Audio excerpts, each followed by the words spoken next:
ہماری غذاؤں کا رد و بدل جو ہے وہ ایسی امراض لا رہا ہے کہ ہمیں سمجھ نہیں آتی کہ ہم بیمار کیسے ہو گئے۔ کیا طب یونانی میں اس کا علاج ہے؟ تو اس کا جواب یہ ہے کہ 100% کوئی بھی مرض اللہ نے ایسا نہیں پیدا کیا جس کا پراپر علاج نہ ہو۔ فرنگی طب میں ہر مرض کا علاج صرف عارضی ہے، اور ایکشن کے سائیڈ افیکٹ میں اگر کوئی مسئلہ اور بڑھتا ہے تو ساتھ اس کی دوا بھی ملا دی جاتی ہے۔ جس کو بھی تھائرائیڈ ہو جائے وہ ساری زندگی تھائراکسن کھاتا رہے۔ کئی سالوں سے آیوڈین ملا نمک کھلا کر بھی انہوں نے اس کا علاج نہیں کیا، اور آج کی ریسرچ یہ کہتی ہے کہ آیوڈین کی کمی اس کا سبب نہیں ہے، بڑھنے والا ہائپر ہے اور کم ہونے والا ہائپو ہے۔ اب ہائپو میں کیا ہوتا ہے؟ جو عورتیں میٹھا زیادہ کھاتی ہیں، جو عورتیں کسٹرڈ، پھرنیاں، کھیر، حلوے، دلیے حد سے زیادہ کھاتے ہیں۔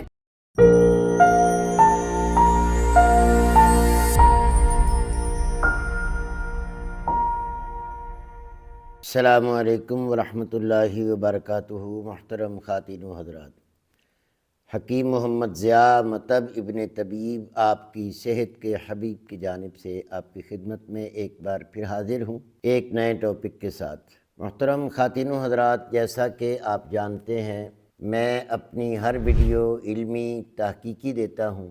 آج کا جو عنوان میں نے آپ احباب کے لیے چنا وہ ہے تھائرائیڈ گلینڈ، چونکہ یہ مسئلہ موجودہ دور کی غذا کی وجہ سے حد سے زیادہ بڑھتا ہوا نظر آ رہا ہے۔ پاکستان میں بھی اور دیگر غیر ملکوں میں بھی میں نے دیکھا کہ ہر دوسرے گھر میں تھائرائیڈ گلینڈ جو ہے اس کے مسائل چل رہے ہیں، اور طب ایلوپیتھک میں اس کو تھائریکسن کے سوا کسی دوسری میڈیسن سے کنٹرول نہیں کیا جاتا۔ اب ایک بات آپ یاد رکھیں کہ کوئی بھی مرض اللہ نے ایسا نہیں پیدا کیا جس کا پراپر علاج نہ ہو، اور طب ایلوپیتھک میں یعنی فرنگی طب میں صرف ہر مرض کا، کسی ایک کا نہیں یا تھائرائیڈ کا نہیں، ہر مرض کا علاج صرف عارضی ہے اور ساری زندگی کی دوائیاں ہیں۔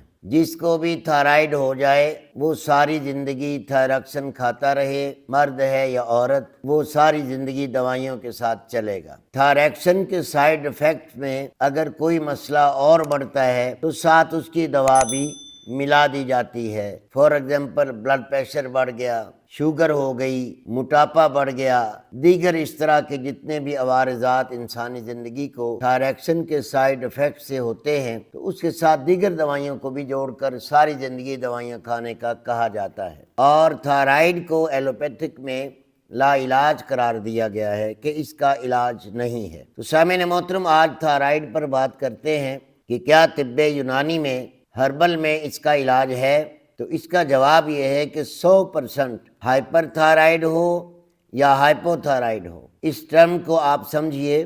ہائپر کہا جاتا ہے تھائرائیڈ کے بڑھ جانے کو، ہائپو کہا جاتا ہے کم ہو جانے کو۔ اب اس کے لیے قدرت کاملہ نے انسان کے جسم میں مختلف مقامات پر مختلف گلینڈ رکھے ہیں، اور ان گلینڈ سے مختلف قسم کے ہارمونز ریلیز ہوتے ہیں، جس کی وجہ سے انسان کی باڈی کا نظام اعتدال پر رہتا ہے۔ یہ نظام اعتدال سے جب نکلتا ہے تو سب سے پہلے ہمیں ہارمونز کے ٹیسٹ کروانے پڑتے ہیں۔ خاص طور پہ میری مائیں، بہنیں اور بیٹیاں جب ان کو مسائل کھڑے ہوتے ہیں تو سب سے پہلے نظر جاتی ہے تھائرائیڈ پر۔ بیسک تھائرائیڈ ہے کیا، اور اس کے لیے پوری دنیا پریشان ہے، اور اس کا مکمل علاج ادارہ ابن طبیب پر کیا جا رہا ہے۔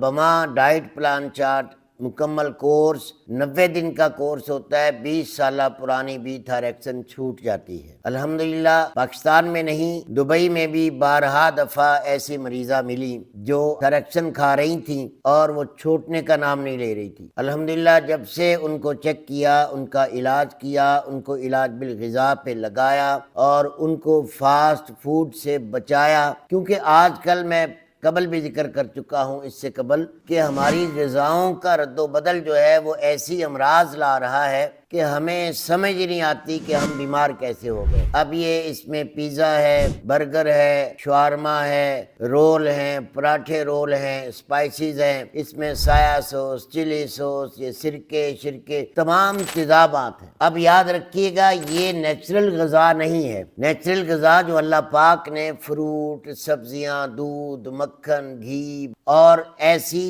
ہزاروں نعمتوں سے اللہ نے نوازا ہے کہ جو ہمارے قبل بڑے آباء و اجداد تھے وہ ان غذاؤں کو استعمال کر کے اپنی نیچرل زندگی گزار کر چلے گئے، ان میں ان بیماریوں کا اظہار کم ہوا۔ تو سامعین محترم، آئیے تھوڑا سا تعارف کرتے ہیں تھائرائیڈ گلینڈ ہے کیا۔ بیسک یہ گلے کے اندر بٹر فلائی کی شکل کا، تتلی کی شکل کا ایک گلینڈ ہوتا ہے جس کے دو ہارمون جسم میں ریلیز ہوتے ہیں، ایک کا نام T3 ہے، دوسرے کا نام T4 ہے۔ اب یہ T3 اور T4 یہ تھائرائیڈ گلینڈ کا ہارمونز ہے، یہ عورت یا مرد کی باڈی کے نظام کو اعتدال پہ رکھتا ہے۔ جس وقت یہ نظام اعتدال سے ہٹتا ہے تو سب سے پہلے یہ ہارمون متاثر ہوتا ہے۔ اس ہارمون کو طب یونانی میں غدہ درقیہ کہا جاتا ہے۔ اب اس کے اندر ایک اور ہارمون پیدا ہوتا ہے جسے TSH کہتے ہیں، اور یہ TSH تھائرائیڈ سے نہیں پیدا ہوتا، اس کا مرکز دماغ ہے اور اس کا نام طب یونانی میں غدہ نخامیہ ہے، ایلوپیتھک میں اسے پیوٹری گلینڈ یعنی ماسٹر گلینڈ کہا جاتا ہے۔ سائز میں یہ گلینڈ سب سے چھوٹا ہے لیکن کام اور کردار میں سب سے بڑا ہے۔ یہ پیوٹری گلینڈ جو ہے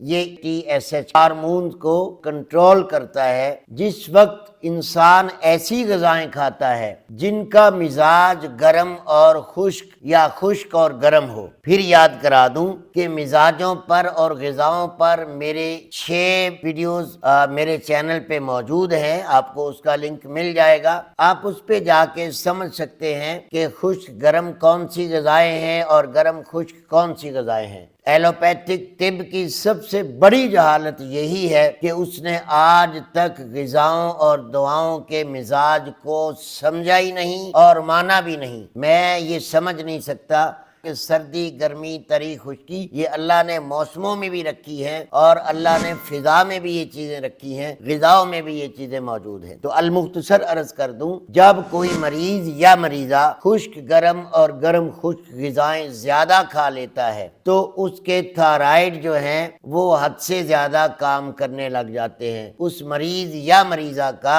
T3 اور T4 حد سے زیادہ رپورٹ میں بڑھنے لگ جاتا ہے۔ نتیجے میں اس کی حیض کی بندش اور موٹاپا، بے اولادی، بے چینی، اضطراب، غصہ، چڑچڑاپن، کسی بھی بات کو صحیح طریقے سے ٹھنڈے طریقے سے ماننے کا وہ مریض عادی رہتا ہی نہیں۔ یہ اس کے ہارمون کے انبیلنس ہونے کا نتیجہ ہے۔ اب وہ گرمی، اب طب یونانی میں ہم کیا کہیں گے کہ اس کے غدد جاذبہ بڑھ گئے۔ غدد جاذبہ یعنی جسم میں گرمی اور حرارت کی شدت بڑھ گئی، رک گئی۔ اس گرمی کے بڑھنے سے عورت کے رحم کے اندر سوزش آ گئی اور سوزش کے ساتھ ساتھ اس کے مینسز بھی بند ہو گئے، بے اولادی بھی ہو گئی، اس کے انڈے بھی متاثر ہو گئے، اس کی ٹیوبز بھی متاثر ہو گئیں، تادف نالیاں جسے کہتے ہیں۔ یہ تمام سسٹم رحم کا عورت کا متاثر ہو کر وہ بے اولاد بھی ہو سکتی ہے، موٹی بھی ہو سکتی ہے، دیگر جو الفاظ میں نے کہے یہ بیماریاں اس میں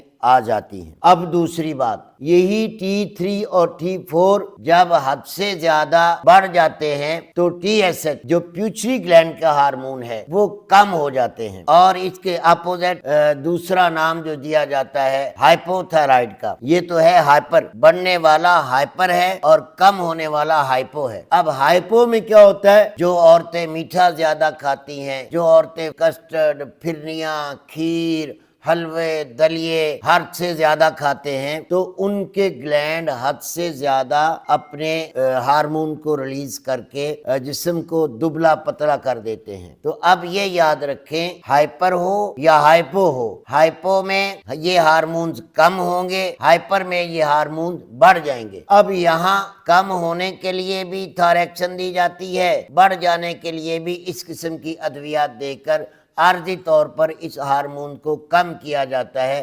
لیکن ایلوپیتھک میں اس کی جو تشخیص کی گئی آج سے کئی سال پہلے، وہ تشخیص یہ کرتے ہیں جی کہ آیوڈین کی کمی سے یہ تھائرائیڈ گلینڈ کا یا T3 T4 کا TSH کا ٹیسٹ خراب آتا ہے۔ تو سامعین محترم، آپ بھی جانتے ہیں کہ کئی سالوں سے آیوڈین ملا نمک کھلا کر بھی انہوں نے اس کا علاج نہیں کیا، اور آج کی ریسرچ یہ کہتی ہے کہ آیوڈین کی کمی اس کا سبب نہیں ہے، اس کا سبب ہے بائل کا جسم میں پیدا ہو کر اندر جمع ہو جانا، اور اس کا علاج ہے اس فالتو بائل کو جسم سے نکال دینا، جس کے ساتھ ہی موٹاپا بھی ٹوٹ جاتا ہے، حیض بھی آ جاتا ہے، مینسز ٹھیک ہو جاتے ہیں، انڈے ٹھیک بننے لگ جاتے ہیں، اور خواتین اپنے حجم سے کم ہو کر بالکل بہترین زندگی گزارنے لگ جاتی ہیں۔ کوئی مریض ہو تو بھی وہ اپنی زندگی اچھی طرح بسر کرنے لگ جاتا ہے۔ تو سامعین محترم، جس چیز کو سائنس کہہ دے کہ جی اس کا علاج نہیں ہے، آپ نے بھی اس پہ ٹھان لی ہوتی کہ جی سائنس نے کہہ دیا لا علاج، اب تو لا علاج ہے۔